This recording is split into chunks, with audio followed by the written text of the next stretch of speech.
Young. Tyra, You guys need to express we're tired of all your bitching out there.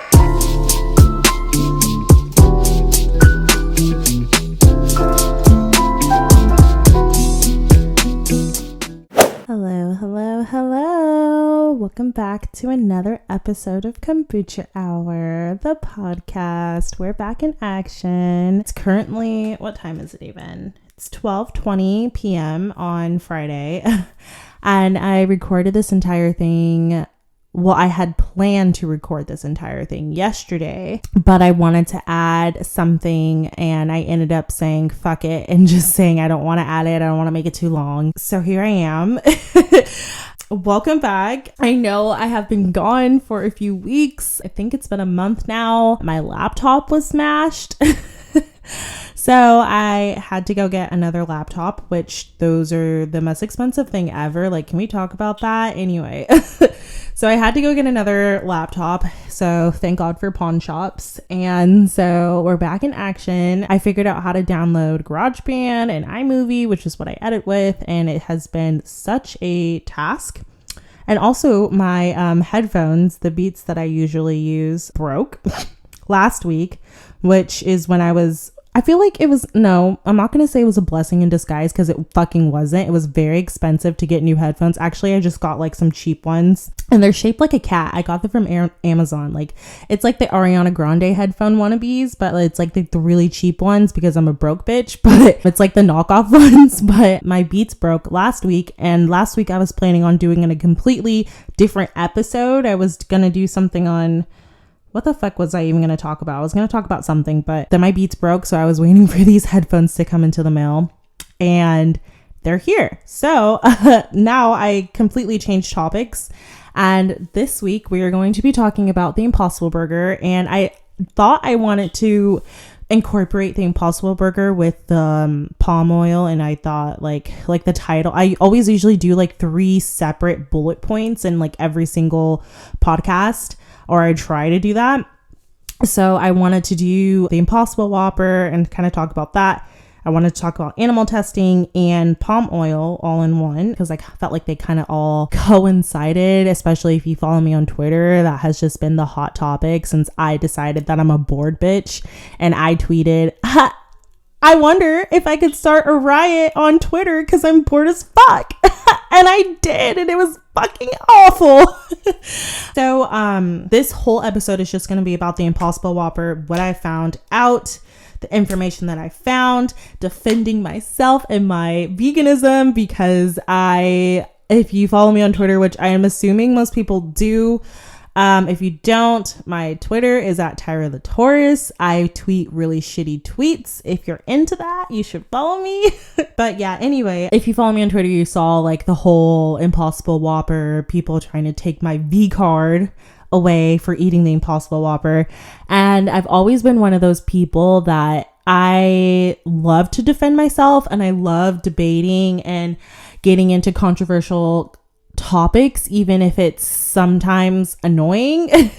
But I'm one of those people that loves to do the research and present it in a way that's like, ha, got you. Not even like in a ha, got you kind of way, but it's like, I love going back and forth in a productive way. I mean, there's people who don't know how to debate where they're just like evil and mean, and that's like not who I am. I just love constructive arguments, I guess not even arguments. I just love to talk and like debate, but actually I don't, because I don't leave my house, so I don't know what the fuck I'm talking about. But anyway, before I get into the kombucha that I'm drinking and the topic, I just wanted to talk about my new shop that I just opened. If you guys haven't checked it out, you can go to www.vegangirlgang.com. I opened a shop with my best friend. It's like a feminist vegan brand, and it's really cool, and we have so many cool stuff planned that's coming out. And you guys can also follow us on Instagram and on Twitter at Vegan Girl Gang Co. And we have like t-shirts and stickers, and we're coming out with a bunch of new items too. And it's been really lit, and you guys have been so supportive and so kind, especially since right now during this whole coronavirus thing, pretty much that's one of my only sources of income at the moment. So if you guys would like a sticker or a shirt, that would be very awesome. But if not, I get it. We're all fucking poor right now. So I completely get that. But thank you for everyone who decided to support me. And this is something that we've always thought about doing, which is crazy because I just remember being like 16, me and my best friend, Kayla, we just would sit in my room and just dream about designing stuff and coming up with clothes and like different, like just random shit.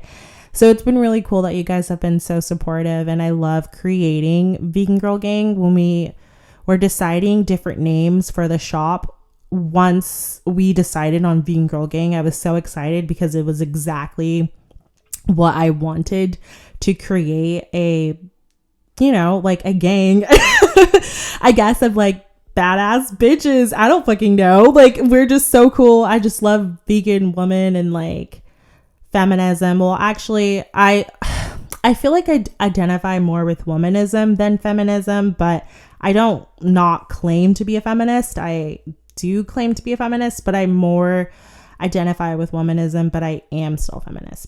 So I'm a womanist, feminist, intersectional feminist, I guess more is what I would describe myself as being. But whatever, that none of this shit fucking matters. But I just wanted to say thank you to everyone who supported me and who has supported our shop, and been really cool. And I have been crying a lot because when we were creating stuff, I was probably so annoying to Kayla because people on Twitter are so quick to like hate me for some reason. So when we like were about to launch, like I was such a nervous wreck. I was literally gonna I went into the bathroom and I puked so much silently to myself. I was just so nervous because I wanted everything to be perfect, and I wanted everything to be, it was just something that meant a lot to me, and I wanted it to be something that was positive and supportive. So I was so nervous of people who like hate me being like, oh, your shit sucks. And I would have been like, okay. Anyway, so like I said, thank you, and I'm gonna move on. So the kombucha of the episode, because this episode is gonna be a real controversial one, I can already feel. So the kombucha of the episode is from Synergy brand. It's not Synergy brand. The kombucha of the episode is from GTS. This is my favorite kombucha brand. It's the Synergy Organic Kombucha in the Divine Grape. And I got the one that comes in like the dark container. I guess like they're different, which is kind of funny because I didn't really think about that. If you guys drink kombucha, you'll know what I'm talking about. Like the ones that come in like the really dark container versus the ones that are see-through and you can kind of see the color through it. The ones that come in the dark container contain like, I guess, a higher percentage of alcohol, which is still just like a very small amount. Also, if you guys hear growling in the background, it's my dog barking and growling at whatever's going on outside of my room right now. So just, that's what you're hearing. Anyway, so these ones have just like, I guess, a little bit more alcohol. Like you literally get carded for them, and like I never really feel anything, but it makes me feel like a little bit like loose. But it's definitely like you could totally drive, you could totally like, I guess it actually, maybe I shouldn't say that. I'm pretty sure you can, but it's really not a lot of alcohol is what I'm saying. It's just like such a small amount of alcohol, but I guess you still need to get carded for it for some reason. So it's the Divine Grape. Are you guys ready for the ASMR like kombucha opening? Ready? So I hope this gives me a little bit of liquid courage. I honestly, I'm so nervous, but I'm so excited to talk about this topic because I'm so ready to defend myself. You guys just don't even understand the research that I have found. I have, okay, let me before I get into the topic, let me just back up, backtrack, get back to my notes before I get ahead of myself. Okay, so today we are talking about Impossible Foods, the Impossible Whopper. If you guys don't know what that is, it's the new vegan burger that Burger King just produced. I mean, I used to get the Impossible Burger. Where did I used to get it from? This restaurant downtown in Sacramento used to sell the Impossible Whopper before Burger King had it. And it was like the best burger, like vegan burger I've ever had in my life. I remember we ordered it from this restaurant called Casbah. and I think it's like an Indian food restaurant, and they had the Impossible Burger there. And I remember we ordered it through Postmates, and it got to our house, and we were eating it, and I took a bite of it, and I was like, I can't eat this. I was like, oh my God, this is like straight up real meat. I remember like, I remember just being like, this is straight up real meat. I can't eat this. Like maybe they sent us like the wrong burger on accident, because this is straight up meat. And I was so convinced that the Impossible Burger was meat, especially when it's not cooked from Burger King, which is, you know, fast food. When you get it from like an actual restaurant, I was so convinced that shit was not vegan. And I remember I straight up just gave my burger away to someone else, because I was literally like, nope, this isn't vegan. I know it's not. So that's how good and in love I was with Impossible Foods a long time ago. So when Burger King got the burger, I remember where I was when I found out that they were going to have it. They had not released it everywhere to like every location, but I remember I was waiting in line for a pump at the gas station, and I read on Twitter that the Burger King was going to have the Impossible Burger, and I cried my fucking little junk food ass, fat ass, vegan ass face out, eyes out. I cried my fucking eyes out. I was so happy. I'm like clapping my hands. Like I'm getting so excited even just thinking about it, because I loved this burger. Anyway, so it was very expensive at Burger King, and so I still got it anyway, but I would only get it sometimes, kind of like how I feel about the Beyond Burger. Like when it just came out, I like overgot it, like the Beyond Burger at Carl's Jr., just because I was so excited to have like a mainstream vegan fast food option. Like you do not understand how tired I was of just eating Taco Bell. Now we have Taco Bell, which you can always veganize. People always ask me what my Taco Bell order is, and my go-to Taco Bell order is I will get a bean burrito fresco style, add potatoes, grill it. I think that's it. Bean burrito, fresco style, add potatoes, get it grilled. Then I will get a crunch wrap. I liked to get to the refried bean crunch wrap. So normally I'll just get a crunch wrap sub beans for beef, but they also have a vegetarian crunch wrap, which is a lot easier to order, because you can just order the vegetarian crunch wrap and then order it fresco style, and fresco style takes out all the like dairy out of it. So it depends on what mood I am. I prefer refried beans, but usually I've just been ordering it just the vegetarian crunch wrap, because it already comes with beans and I don't have to like worry about them accidentally putting beef on it, because it's literally supposed to just be black beans. I didn't like sub it or anything. Anyway, so I always get crunch wrap. Then I'll also add potatoes to my crunch wrap, and that's super good. And then I also like to add red chips to it too, but I don't normally do that, but that's also really good. If you guys didn't know, the chalupa shells that they have, those are also vegan. So you guys can order chalupas with beans instead of beef, fresco style, and that's really good too. I don't usually get potatoes in that, because the chalupa shell is so thick already. So the potatoes and you know how Taco Bell never like actually plugs your food. They just give you like literally the smallest amount of beans. So like it was like gross to just have just straight up chalupa shell with potatoes. I don't know, I just wasn't feeling it, but that's normally what I get. But so I would always just get Taco Bell, and it was kind of annoying. So now it's crazy, because it just felt like it happened all at once. It was like boom, boom, boom, boom, boom, like all these fast food vegan options, which is great. So now we have, you know, obviously Taco Bell, we have the Del Taco burrito. They just got a vegan burrito, and they have vegan tacos that uses Beyond Meat. So that's been great. We also now have, well, I guess we have Panda Express too, but I guess this varies. The Panda Express is here. Their eggplant tofu is vegan, and their chow mein everywhere should be vegan. And I'm pretty sure their fried rice everywhere should be vegan too, but don't quote me on the fried rice. I'm not exactly sure, but I know for sure PETA just said that PETA like a couple years ago said that they changed, or maybe this was last year, but their chow mein should be vegan, but just double check, because I guess every franchise of Panda Express is different. But it's cool because now I can also eat Panda Express again, which I haven't been, because usually Panda Express gives me a stomach ache. But anyway, so now we have Panda, Taco Bell, Del Taco, Carl's Jr. They also just got Beyond Meat burritos, like breakfast burritos in the morning, which you kind of have to take everything off of it, but it's still good, I promise, especially if they actually plug it. It's just Beyond Meat, Pico de Gallo. I think they add guacamole to it, but if not, no, actually they don't have guacamole. It's just hash browns, Beyond Meat sausage, which I've never had before. It's so fucking amazing. If you guys have the chance to try it, definitely go try it. It is kind of expensive, but it's worth it if you're just like, you are hungover and like need just like a Carl's Jr., like a grimy breakfast burrito from like a fast food place. That's your go-to.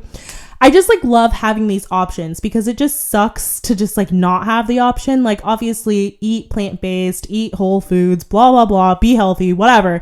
Like clearly, but I mean, it's just like great to have, you know, these options. I know they have like a new breakfast sandwich. It's vegetarian, it's not vegan, and I don't think you can make it vegan. I'm pretty sure the croissant bread that comes on it isn't vegan, or the English muffin or whatever that comes on it isn't vegan, but you can make their burritos vegan if you just take the cheese and egg off, I believe. I'm trying to think of any other fast food options. I think that's about it as far as mainstream places getting fast food options. I could be forgetting something, but I'm pretty sure I'm a pretty big junk food person, so probably not. So we've just been getting a lot of cool vegan options lately, and the Impossible Burger is just an addition to it.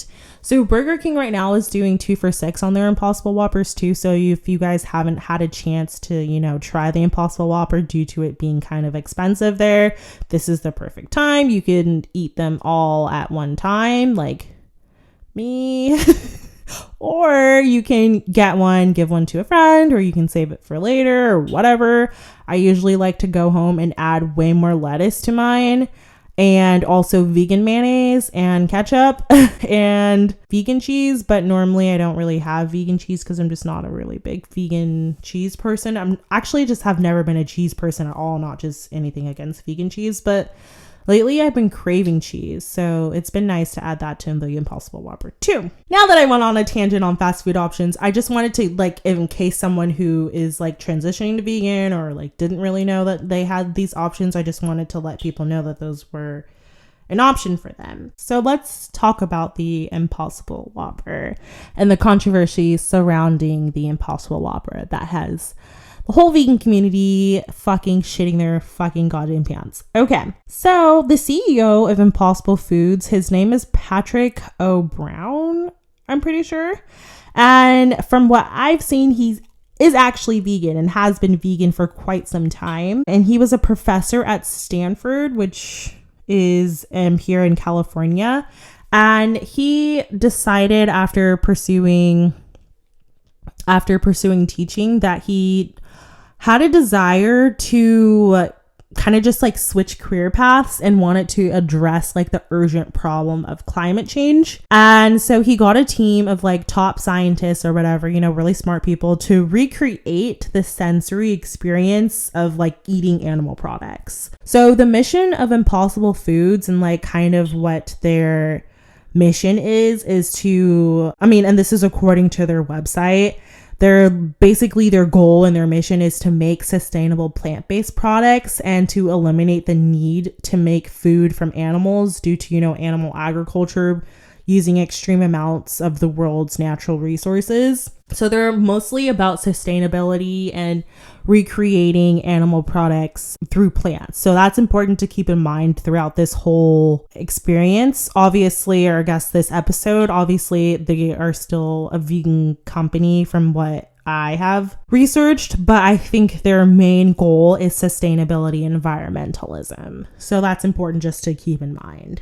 So it's kind of cool because they used gas chromatography, basically just AKA science, to figure out what the chemical breakdown is in meat and try to find what are some of those components in meat that were so alluring and like so delicious to meat eaters. They discovered a few things, and they discovered that there is a protein, which there's a heme protein, which if you guys don't know, heme protein is used in the transportation of oxygen. It's used for oxygen reduction and electron transfer, and it's really important for your body. So what they found is that there is roots in soy that produce this heme protein as well. So the key protein, I guess, is called soy leg hemoglobin. So I'm going to call it SLH because that's what I have learned in school is like the, I guess, shorthand term for it. And it is what Impossible Foods says makes meat actually like make meat, and this is produced via genetically modified yeast. The yeast feed on sugar from plants and then it produces this SLH, and so I'm just gonna call it hemoglobin. Actually, it's called leg hemoglobin, but I'm just gonna call it hemoglobin. So the yeast feed on the sugar from plants and produces this hemoglobin, and then there's also, just to like put this out there, there's no traces of live yeast in the final product of the Impossible Burger. So in order to produce this hemoglobin in large quantities, they used genetically modified yeast that was able to produce this heme protein in larger quantities so that they can inject this protein into their foods. This is why the Impossible Burger compared to the Beyond Burger tastes so much like actual meat. And I believe Beyond Burgers use pea protein, not soy protein. I'm just talking about taste here. I'm not going to talk about how Impossible Burger gets their texture or color or anything. This is just taste. So let's talk about, again, the goal of Impossible Foods. So the goal is to get this product, this burger, this Impossible Burger out there and for sale and have it be considered safe for public consumption. So their main goal is to push this burger out as soon as possible to create less environmental harm. I read the actual study of the burger being tested on the rats. That's where the controversy starts.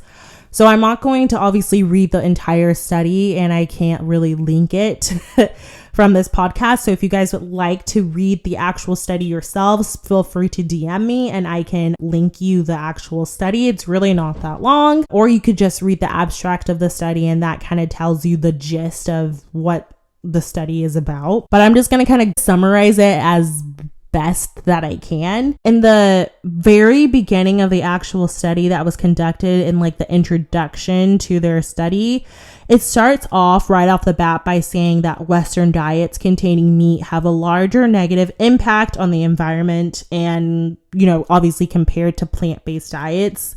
And they state that many consumers are resistant to reducing the amount of meat they eat because plant-based burgers are usually, not the best. They're usually, like bean or corn or like corn-based or bean-based, and they're usually like vegetable-based. So meat eaters are reluctant to make the switch from their meat, which is, so addicting and so tasty, to, like a bean burger. Which, not saying bean burgers aren't good. Like, I think they're good, but, obviously it's not, meat. So clearly their concern is with the environment and meat's impact on the environment. And it goes to state that basically their product has the goal of converting meat eaters to plant eaters. And their target audience isn't vegans or vegetarians. Their goal, like I said, is to reduce environmental impact. I'm going to keep saying that. I don't think that their goal really is to make products for vegans who are already reducing their meat intake. I think their main goal is to put out a burger for meat eaters to help fight climate change and environmental damage, basically, from animal consumption. Well, as you know, we live in a very non-vegan world, and so a lot of the practices and testings for food, especially food, is not vegan friendly. So the FDA basically tells Impossible Foods, like, you're full of shit. Basically, you need to test this product on animals in order to be certified GRAS. And GRAS just basically means that it's generally recognized as safe for consumption. So Impossible Foods, they actually do argue against this. They say, this protein is very similar to the protein that we already see in society and that society already consumes on a daily basis. And there really shouldn't be any bad reactions to the burger unless someone, is actually allergic to soy. And so they kind of did fight the FDA back on this. They did not want to do animal testing in the first place. And I think it was kind of bogus that they even had to do it in the first place in order to get this certification. Because honestly, if you really think about it, think about how much soy we eat every day. I mean, like, there's pretty much soy in everything. If you tried to be soy free, it would be kind of hard. I mean, nowadays they have a lot of new products coming out that are soy free, but it would be kind of difficult to be 100% soy free. So they were basically arguing like, come on, like, you guys are really going to make us test this product when you guys know it's just basically soy. But the FDA, of course, being extremely, anti-vegan association, says, nope, that's not good enough. You basically need to do the animal testing. So Impossible Foods did have a choice. They had a choice to say, they could have just said, forget it, even though we created this amazing, awesome product that is extremely similar to me. And we did all of this science and did all of this research to create this product that we know would convert meat eaters to plant eaters. And we could scrap that all and just not really get our product in mainstream places and mainstream retailers and sacrifice that bigger picture of converting meat eaters to plant eaters, especially in fast food form, and, help vegans and vegetarians and plant-based people who are, wanting that meat taste and giving them a plant-based option. Like, we could scrap that all and just say, we're not going to test on animals and we're done and like, forget it. Or they had the option to test on the animals. Well, they decided that they wanted to get, the product to out on the market to as many people as they possibly could.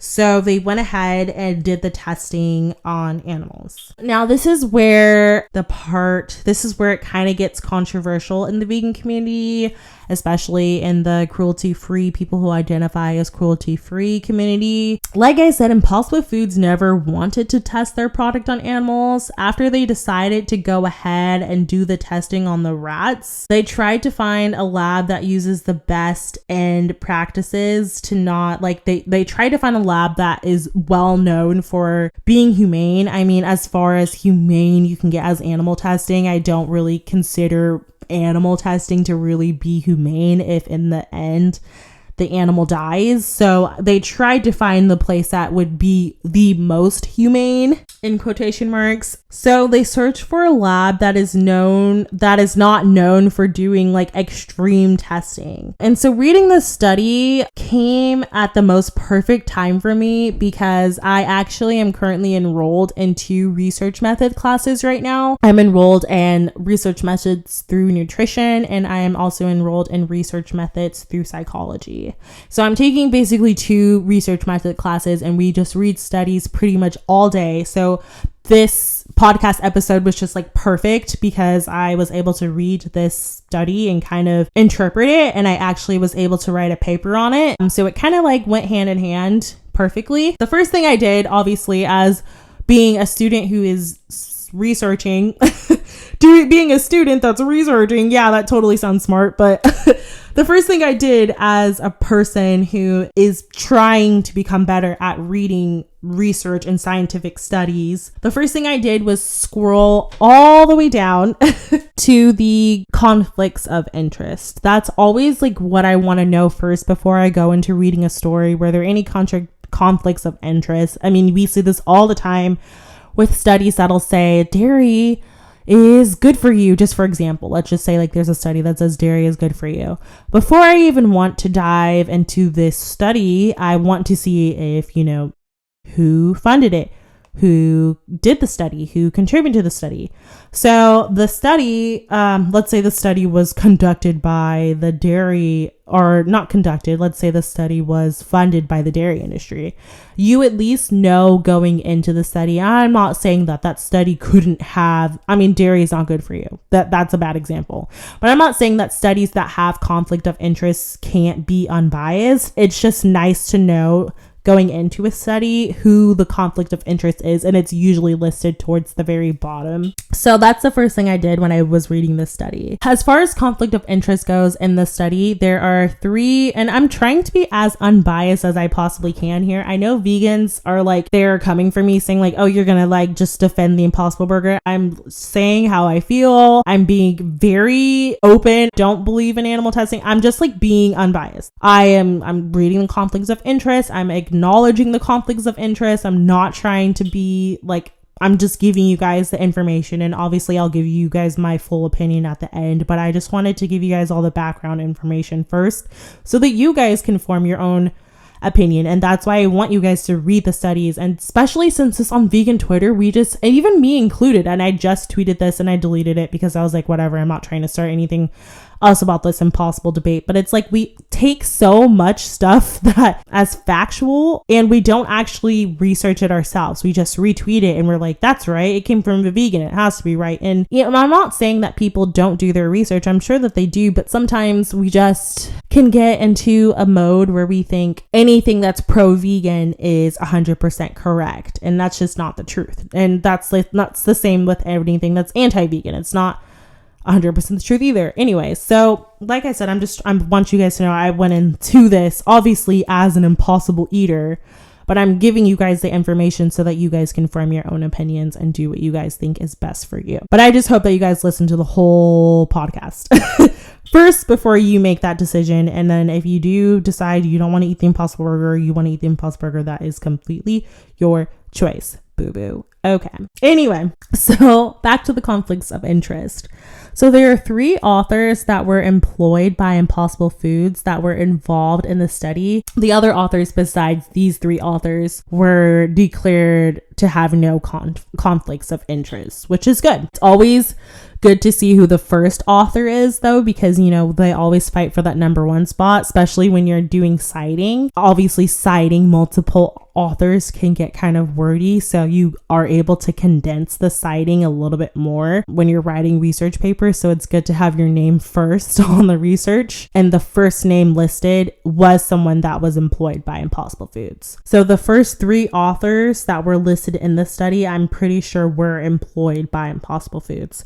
So take that information with you as I go along about the study, and if you decide to read the study yourself. So the study was testing the systemic and female reproductive toxicity, and there were 2, I'm pretty sure from what I have found, there were 2 separate 28-day dietary studies conducted on these. I'm going to totally butcher the name of these rats. They are Sprongu Sprague Dolly rats. I'm not going to say what rats they are. They are just rats. So I'm just going to continue just to say rats. But if you guys wanted to know, it's SPRAGUE space DAWLEY rats. There you go. I believe the rats were fed multiple different doses of this soy protein a day, but don't quote me on that. From what I first saw, I mean, the study is so wordy and it has so much, and I'm not a scientist by any means. I am a dietitian. I can tell you to eat I'm not even a dietitian yet, but I can tell you that apples are good for you. I can tell you how to maybe control your diabetes, but I will not be able to tell you exactly how to read a full scientific research paper yet. I do not have my PhD yet. I hope to get that, but just so, like I said, take what I'm saying with a grain of fucking salt, because this fucking study was full of so many wordy words that were for smart people, okay? And I am not one of those. So I believe the rats were fed about 750 milligrams of this protein a day, which is way more than the average person would ever consume in a day, by the way. I think the study claims that this amount of milligrams is 100 times greater than the 90% estimated daily intake of soy. So take that with a grain of salt. I mean, like, I guess not take that with a grain of salt. That's straight up fact, but take that information as you will. They were feeding these rats 100 times greater the amount than the actual daily intake would ever really be. So clearly stated in the abstract of the study, it states that there were no mortalities associated with the administration of the protein. So what I thought that meant was that no rats died during the study, but as I was reading, I kept saying that they were talking about a necropsy, which in sciencey biology terms basically is like an autopsy for animals. And I was like, obviously, in order to have a necropsy, and I know I'm saying that wrong, but in order to have, this autopsy of these rats, obviously an autopsy can't be performed unless they're dead. So I'm assuming that the rats weren't killed from the soy intake,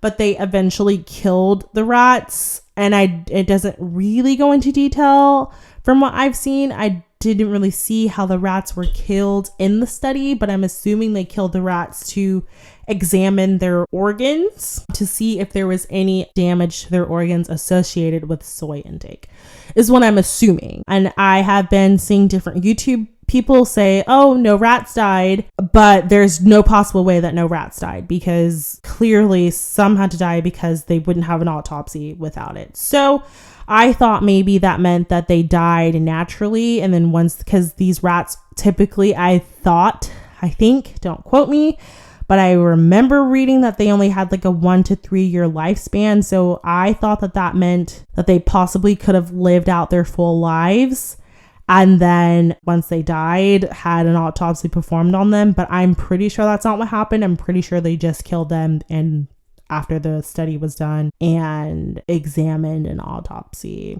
examine their organs and stuff. That's not something I know. So that's what I'm assuming, just putting that out there. Like I said, the study is super wordy with a bunch of scientific BS. So I'm going to try to break it down and point out the major conclusions. So the rats used were put under like a 12-hour light cycle. So it was like a 12-hour light and dark cycle at a room temperature about about 19 to 22 degrees Celsius, which in Fahrenheit, let me convert that in my head for a second. So I'm going to do 20 degrees Fahrenheit would be 68 degrees. No. So 20 degrees Celsius would be 68-ish degrees Fahrenheit, give or take. So probably 70 degrees Fahrenheit-ish. And the rats were grouped housed. And so they received enrichment activities is what they described it. So they gave them chew sticks and different little rat toys, I guess, throughout the duration of the study.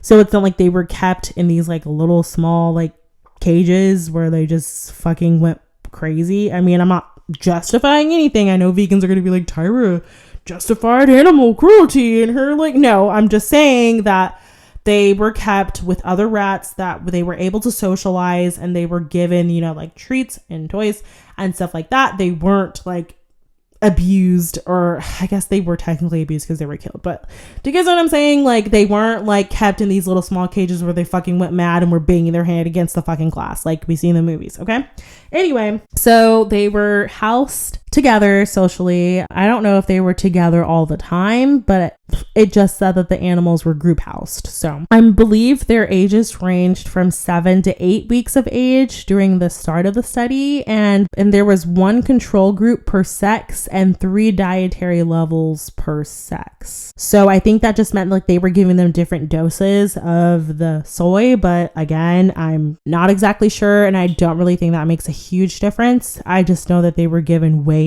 more amount of soy than they were supposed to be eating. Their body weights were recorded, I think, twice during the study is from what I concluded, and each diet was planned depending on the initial body weight of the rat at the start of the study. study. So I think that that's how they were kind of distributed based off of by body weight, and they were kind of like placed in the different dietary intakes based off of their body weight is what I'm is what I'm assuming. They also had blood samples that were also taken from them throughout the study to ensure that they were healthy and blah, blah, blah, all that stuff. And then basically a bunch of studies were conducted and blah, blah, blah over this 28-day trial period. The study states, multiple times over and over and over again that there were no deaths associated with the Impossible Foods testing of the soy.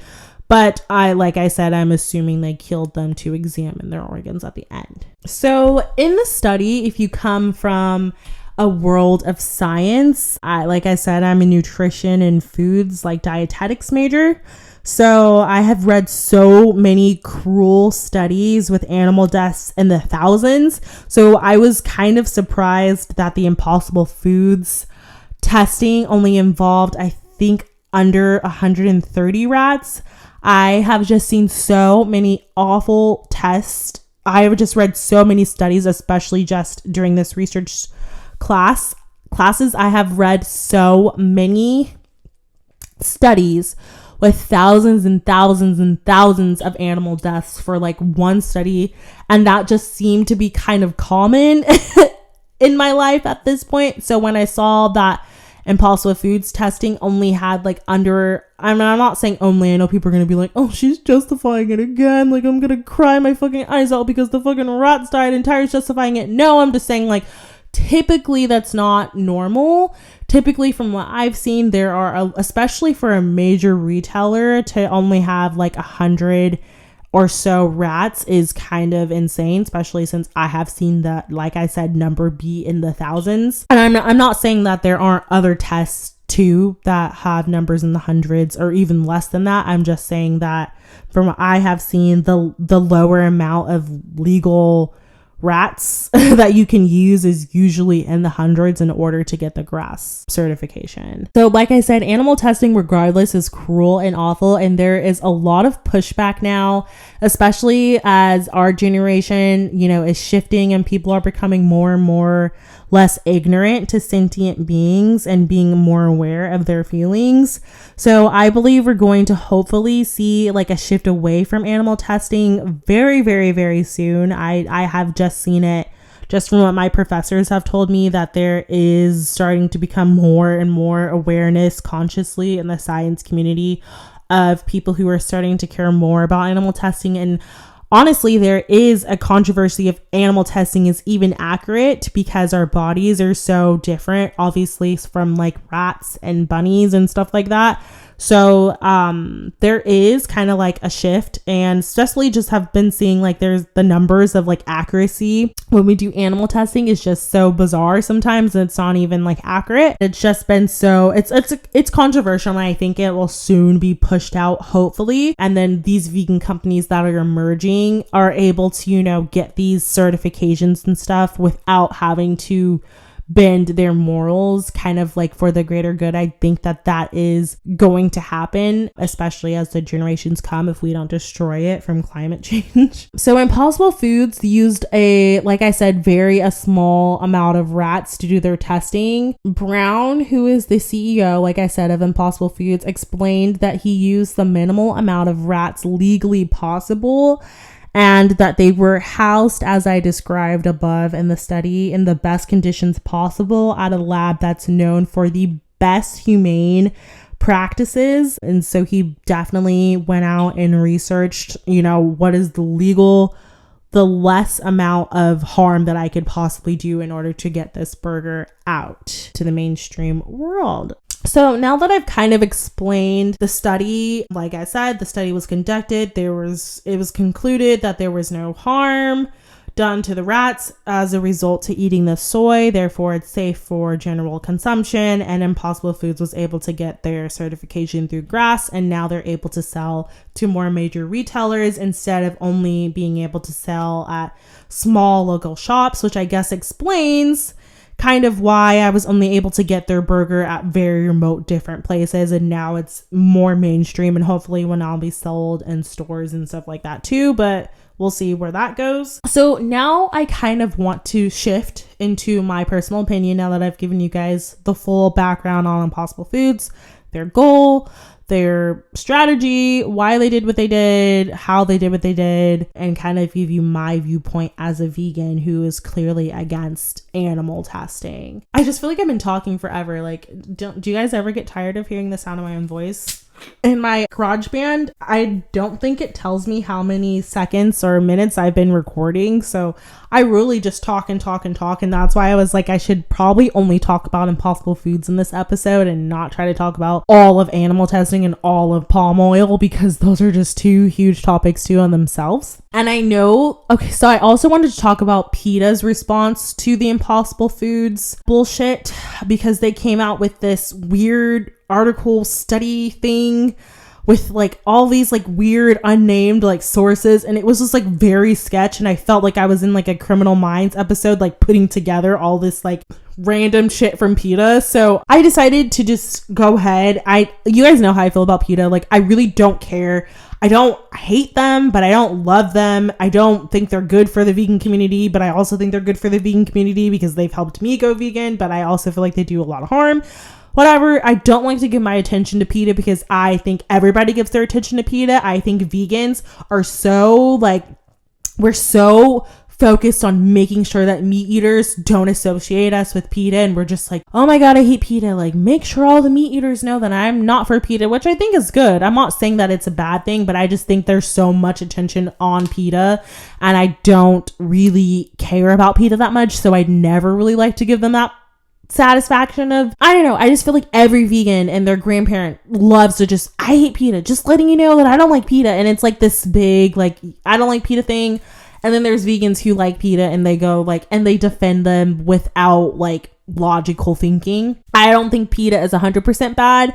So I feel like there's like, again, this divide in the vegan community, like with PETA, that's like, either I hate PETA and I don't ever want to be associated with PETA, and I think PETA is disgusting and terrible and awful and blah, blah, blah, and I have to make sure every meat eater on the planet knows that I'm not associated with PETA.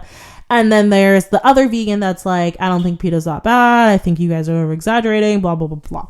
PETA, whatever, they're crazy a lot of the times. I don't like to give them my attention. Anyway, but I did decide that I will do an episode on PETA, how I feel about PETA, kind of dive into all the controversies of PETA. So I decided to turn that into a full episode instead of involving their views on Impossible Foods in this particular podcast. I kind of just wanted to focus on what Impossible Foods is and how I feel about their animal testing. So I want to talk about cruelty-free. I want to talk about what cruelty-free actually means, what cruelty-free should mean, and why I don't buy into the vegans that don't eat Impossible burgers because they test on animals. So let's get into that. This is obviously a controversial topic, and obviously I consume the Impossible burger, and people, like I said, have taken my vegan card away, told me I am basically a meat eater, told me that I am basically plant-based. Like, you are not vegan. Like, you eat the Impossible burger, how dare you? You hate rats. You hate them. Which I actually have a rat phobia. I am not kidding. Like, people think it's funny. People think it's a joke. But if you know me in real life, if I see a rat, if I hear a rat, I could literally faint. I would like straight up faint as a kid when I would see rats, because we just moved into our house that was built on grassland and like wheatland and like farmland. So we used to have a lot of rats that would run through our house, and I was so deathly afraid of them that I would literally faint. I would literally pass out. I would literally cry. I have just like this weird phobia. And that's not saying that I want rats to die. I'm not saying that I loved this testing on rats because fuck rats. Nothing like that. I just actually am deathly afraid of them. I'm not saying that they're evil. I'm not saying that they're not capable of being compassionate. I know people who have rats as pets. That's great for them. I can't do it. I have a phobia. I'm sorry. It is what it is. I know a friend of mine that's vegan that is afraid of chickens. Like, you know what I mean? That doesn't mean he wants all chickens to die. He doesn't eat chickens. He just is afraid of chickens. It just is what it is. I'm sorry if that bothers you, but I actually am afraid of rats. Anyway, that has nothing to do with anything. But people have been coming for me. I got called a fat ass for liking the Impossible Burger. I got said I'm not vegan. I got said I love the taste of meat. Like, I just like so much crazy shit I've gotten these past couple days on Twitter, which I should read some of these tweets now that I know what I know, but I'm not gonna do that to y'all. I'm not gonna do it anyway. So when we're talking about animal testing and like luxury items like cosmetics, something people don't like actually need. I'm not saying that people need to eat the Impossible Burger. I'm not saying that anything like that. I'm just saying like makeup is such a luxury item. Like it's literally unneeded. Whereas like food is food, you know, like food availability. Like I think food is a little bit, not saying that I condone animal testing for food. I'm just saying that like, especially for makeup, that is like straight up unnecessary. Like you straight up don't need to do that at all. With cosmetics and stuff like that, I know people are going to try to use what I'm saying as like justification to like test makeup or something. Absolutely fucking not. Like people are not going to go make like animals should not die so that I should have unblended eyeshadow. Like absolutely fucking not. Like my fucking makeup looks so disgusting and so nasty. No animal should ever have to fucking die for that. It's not contributing at all to the greater good of society for me to test my fucking shimmer on rabbits. Like that's just stupid as fuck. Anyway, in the grand scheme of things, if I had to make the decision myself to give rats the soy protein in exchange for the Impossible Burger, which is just wow. Let's just talk about how much this burger has like actually changed the game. I was doing vegan tabling at my college, you know, before all of this coronavirus stuff happened and now we can no longer go to school. And I was doing vegan tabling there and I met this guy who hated the texture of the Beyond Burger, and he works on the road a lot and has been concerned, you know, about his cholesterol. So he looks forward, you know, to more vegan options because, as you guys know, all vegan options are cholesterol free. And he relies a lot of the times, he's not vegan himself, but he relies a lot of the time on vegan fast food options when he's on the road or on the go. And, you know, he also, without stating so, but from studying psychology and that being my minor and, you know, studying a lot about eating disorders, he was exhibiting binge eating symptoms. Although I'm not a medical professional and I'm definitely not in the position to judge someone's health or mental health or anything like that. I am not diagnosing him with binge eating. I'm not saying he has an eating disorder. Just from what he was telling me, and I didn't tell him, hey, I think you have a binge eating disorder. Absolutely not. And you guys don't know who he is. This is just an example that I'm using. It's a real life example, but I did not diagnose him with. This is just me telling my podcast that he was kind of exhibiting binge eating symptoms and describing binge eating symptoms from what it seemed, not diagnosing him with anything. So he said he has completely switched from eating beef patties to the Impossible Burger, and he swears off all fast food beef due to the Impossible Burger. And so I decided, let's just really think about this for a second. So think about it. Even if he says that he eats fast food about 3 times a week. And let's just, for sake of example, say that those 3 times a week, he was going to eat burgers.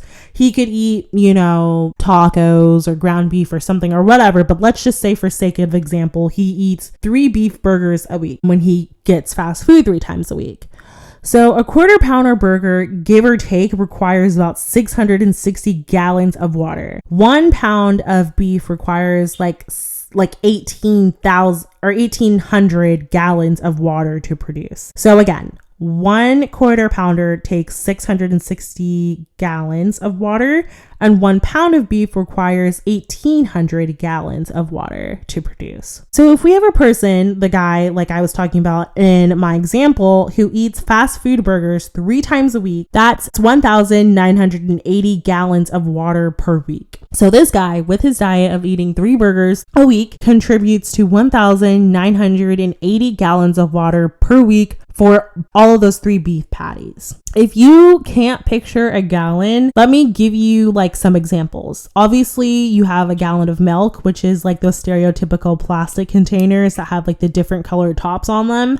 That's a gallon. A gas can, that's a gallon. Those like reusable water containers that you refill and you take to like the water store or whatever you fill up your water in, that's also a gallon. If you think in cups, there are 16 cups of water in 1 US liquid gallon. And for people who use the metric system, that's 1 gallon is like approximately, let me do this in my head because I didn't write it down. 1 gallon is like approximately like 3.8 liters. So 1 gallon is like 3.8 liters in the metric system. Basically, I did all this breakdown. I know it sounds like petty and like repetitive, but I really need people to like picture how much damage we are doing by having these mainstream options be beef and be animal products. And it has been like studied that people who hear extreme numbers and like the millions and billions, we just can't even comprehend those big of numbers.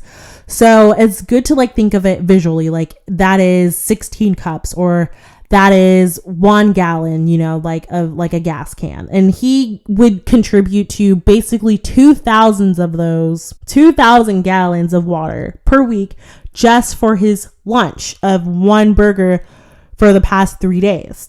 3 days a week, 1 burger, that's 2,000 gallons of water. So this man's fast food diet uses 2,000 gallons of water a week just for the beef patty. And this isn't talking about cheese. And the numbers vary from what I found for cheese because some don't include, you know, like the animal feed and the animal upkeep and the water that actually goes into producing 1 pound of cheese. But what I found is that it takes another additional 600 gallons of water. So, and on average, that is like 1.2 gallons from 1.2 gallons of milk for every 1 pound of cheese. So these numbers could be off. Like I said, again, just do your own research. But regardless, the environmental impact of producing 1 fast food burger is ridiculous. It's just insane. And when I remember researching it, I didn't think it was true. I was like, there's no way it takes that much water to produce 1 burger. And I think people don't really think of it. When you're getting a cheeseburger, you're not thinking I have just used up 1,200 gallons or 1,200 gallons of water for 1 cheeseburger. And that's just the burger patty and the cheese. That's not the mayonnaise. That's not whatever else you're putting on it, the bacon or whatever. That's just straight up beef patty and cheese. So for me, I weigh out the pros and cons of every situation. To me, testing on the rats, which is awful, is worth it. I'm sorry. I just think that it means we are able to transition more people from a beef patty to a vegan patty. And the Impossible Whopper that provides the same taste and same texture as meat uses 75% less water than a beef patty.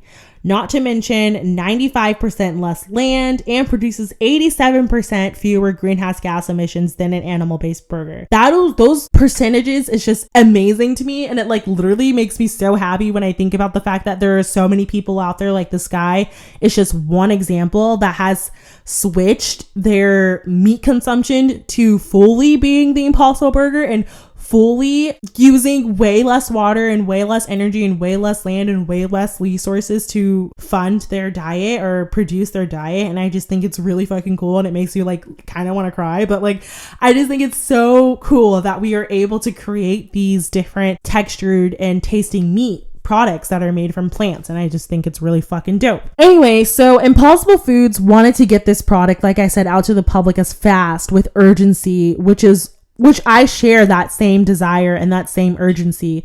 The more people we can wean off beef patties, God fucking knows, the better. So when vegans have this like superiority, like, wow, I can't believe you would eat a burger that's tested on animals, they always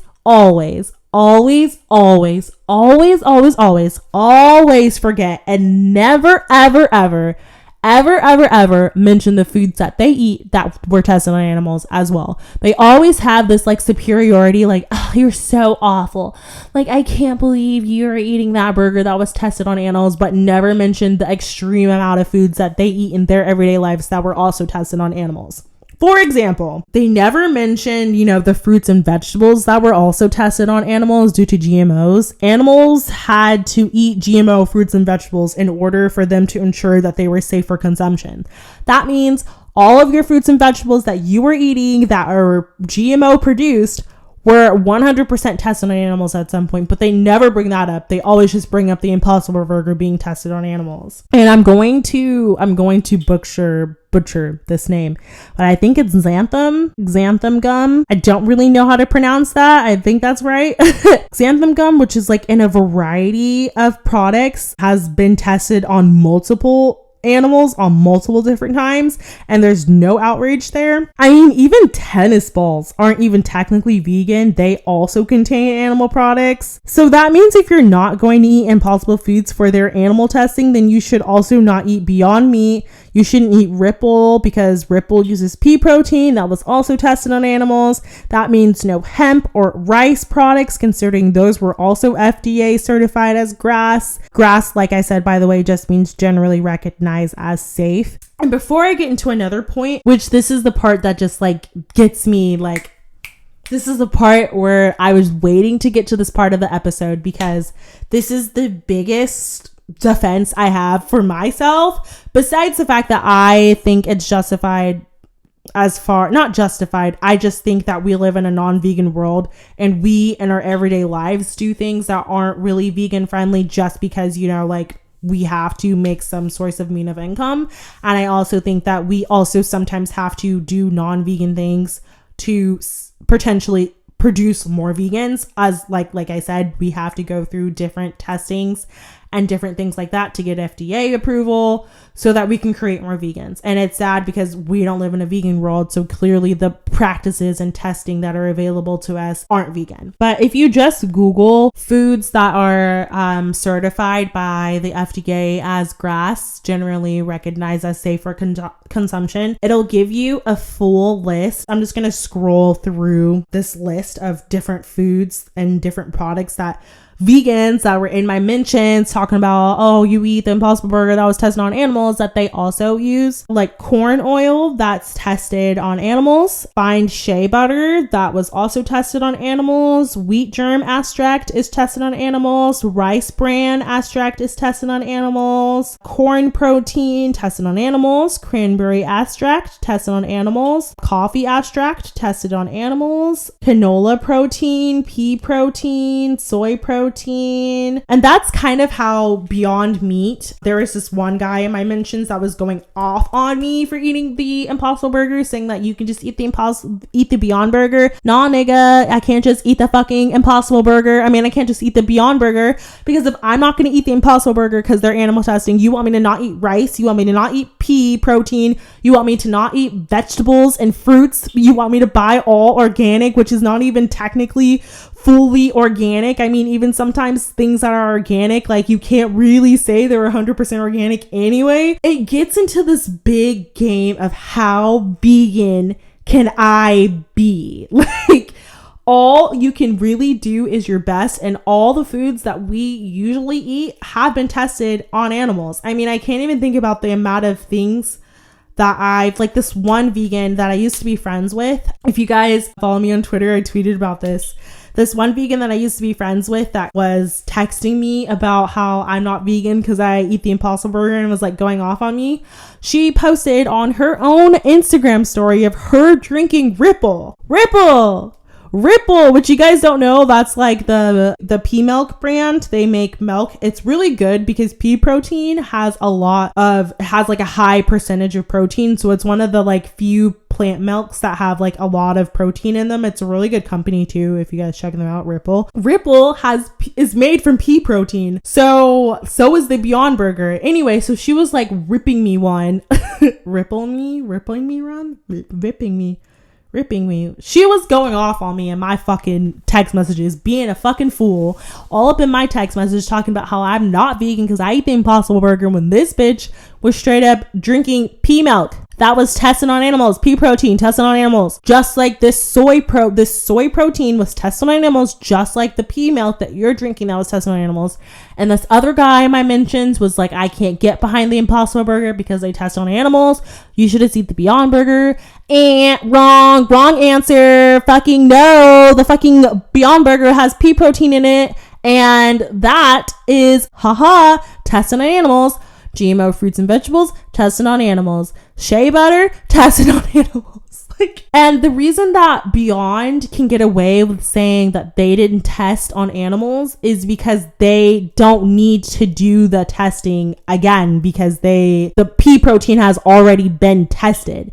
So that's another benefit, I think, of Impossible Foods just getting this testing out of the way, because now other brands and other stores or whatever companies can come in and use this soy extract, this protein, and they can use it, this hemoglobin, they can use this to create another brand of vegan meat, you know, and like they don't have to say it was tested on animals either. It would be the same thing. But because like PETA made this huge big fucking deal about them testing on animals, and now all these vegans, all these purist fucking vegans are talking about how you're not vegan and the burger is not vegan because it's tested on animals, but they will eat other things that are tested on animals. It's just so hypocritical, and it just shows that we're looking for things to be more vegan than the next person.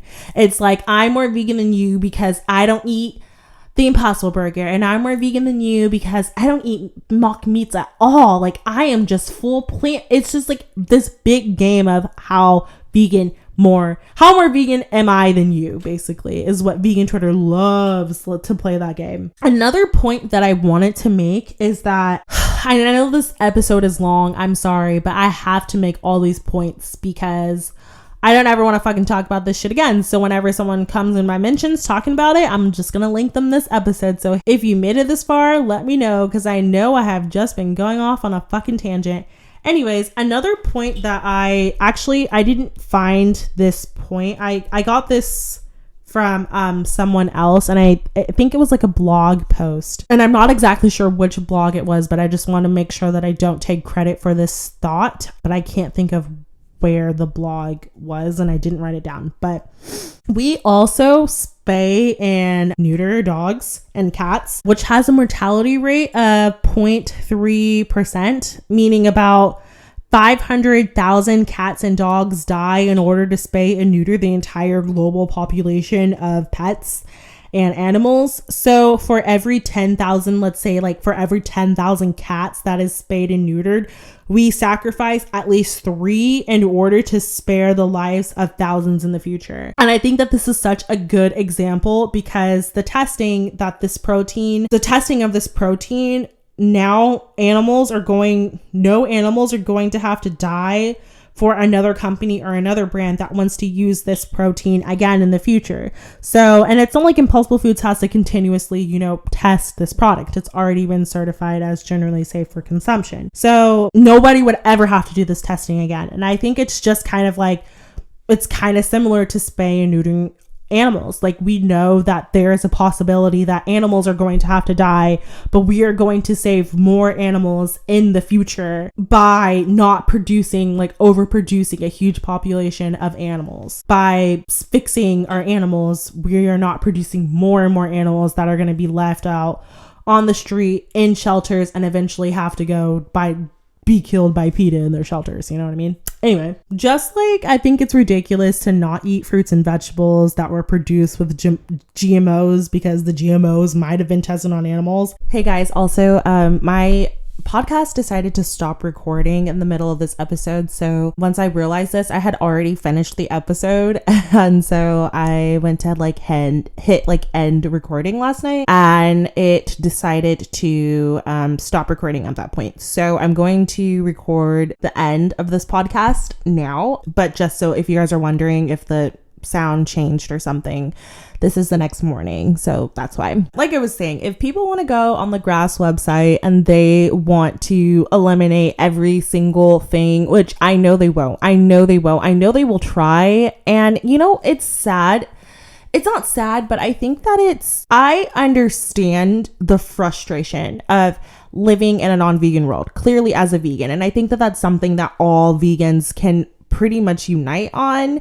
And I know there's few things that we can unite on, but I genuinely get it. How frustrating, how irritating, how fucked up it is that we live in a world where in order to spread more vegan products in the mainstream form, it has to be tested on animals. I get that frustration. I get not wanting to support that. I get wanting other vegans to join you in your plight of being this perfect vegan.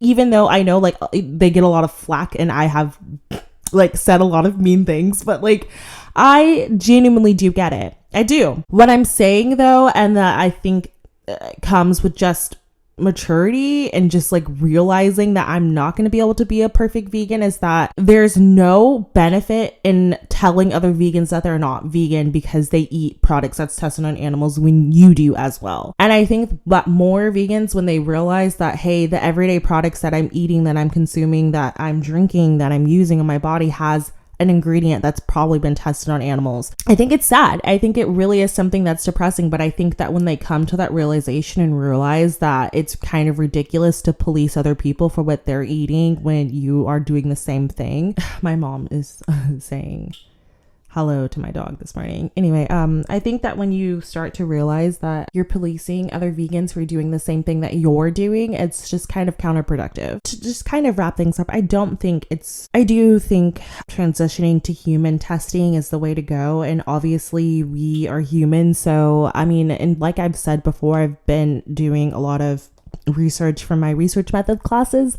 And we had a whole section on animal testing and how kind of outdated it is and how kind of cruel, obviously, not even kind of, it is just straight up cruel to say, hey, these rats should die so that I can have cosmetics or food or whatever, but I wouldn't personally put my family and myself in those situations. And I think that there is becoming more and more awareness how unethical that is. So I do think that in the future we are going to transition to more of a human testing environment, which I think is something that's beneficial. So to just kind of wrap up my main points, if you're going to take anything away from this podcast, on pretty much everything you eat has some type of cruelty involved in it or has been tested on animals and has a GRAS generally recognized as safe as consumption certification. So trying to be this perfect vegan that I know you want to be is just not really productive and not really where you should be putting your energy.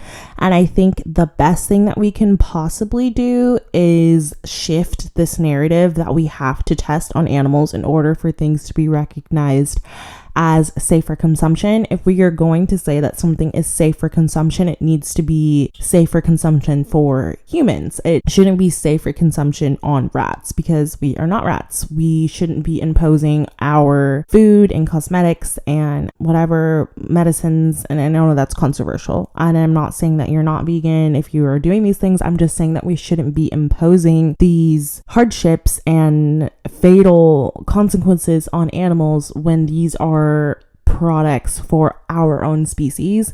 So I think as a society, as long as you're not being a fucked up person and you're not trying to tell people that they're not vegan and like they're not vegan if they're taking medicine and all of that, that's just not productive. And I think the most productive thing that we can do is shift the narrative that we need animal testing in order to recognize things as safe for consumption. I am going to do a whole episode on just animal testing because I think that this is important information, and I don't want people to take this podcast and think that I am pro animal testing. I'm not. I'm saying that this world is not vegan and we do everyday things. Like just know that we all do things in our jobs and our everyday lives. Like I remember when I worked at the body shop, I had to sell products that were tested on animals. We just do things in our everyday lives to make money, to survive, to create more vegans because we live in a non-vegan world. And as vegans, instead of trying to police other vegans for saying that, hey, you're not vegan if you do this, and hey, you're not vegan if you do this, if we recognize that we live in a non-vegan world and we actually unite, fight against the everyday oppressions of animals that we contribute to, and I think that's way more productive. And I think that we could really change a lot of shit if we stopped infighting and actually came together and made a difference, because we're fucking powerful. And I know you guys know that I say that all the time because people like to point out this, oh, there's no ethical consumption under capitalism and we all are just pointless little beings and we all suck. I mean, true. But I mean, if you look at any movement throughout history, things don't get done by infighting. And I know it happens, it's just inevitable, especially when that's all you're surrounded by. We don't get to just meet with billionaires every day and tell them how unethical they are.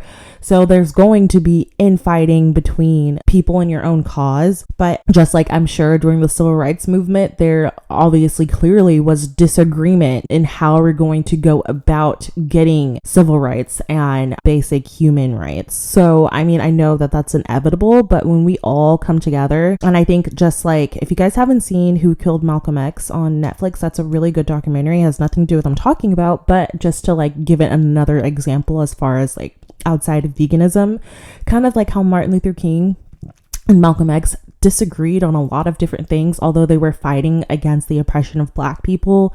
Kind of towards the end of Malcolm X's life, he was trying to mend those disagreements that he had with other civil rights leaders, because at the end of the day, we are not going to fight our oppressors by fighting the people who are oppressed. You know what I mean? You're not going to end oppression of animals and end animal testing by telling someone else that they're not vegan for eating products that are tested on animals when you do the same. You're just unaware. And I think once people start to realize that, we will fuck shit up. And I think that we will be so productive and we will be so amazing. And it gets me literally so geeked when I start talking about this, because we are so powerful. And I think the best way to end this podcast is something that I tweeted after everybody was fighting in my mentions about the Impossible Burger. Something important to always keep in mind is that the best way to destroy a good movement is to destroy it from the inside. So to destroy it and to separate ourselves from other vegans for things that aren't big. I'm not saying they're not big deals, but how do I put that? And if we are going to just continuously fight other vegans for eating the Impossible Burger, for eating the Beyond Burger, for drinking pea milk, for eating GMO fruits and vegetables, that's not productive. What's productive is fighting against animal testing. What's productive is coming together and fighting for animal liberation, total animal liberation. And that includes rats in animal testing. No vegan is sitting out here like, oh my God, I'm so happy that these rats were tested on. I'm sure we all think that that's awful. And it's sad that we live in this world that requires things like that in order for us to create more vegans. So, like I said, to wrap shit up, the best way to destroy a good movement is to destroy it from the inside.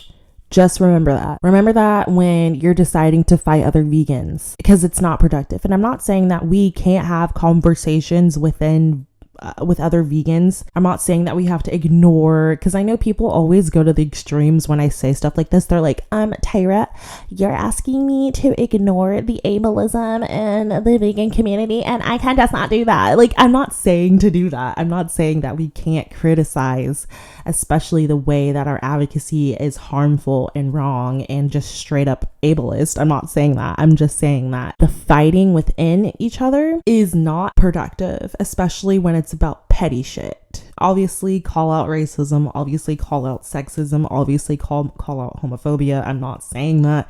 I'm just saying that the unnecessary petty fighting is just not going to get us anywhere. Period poo. Okay.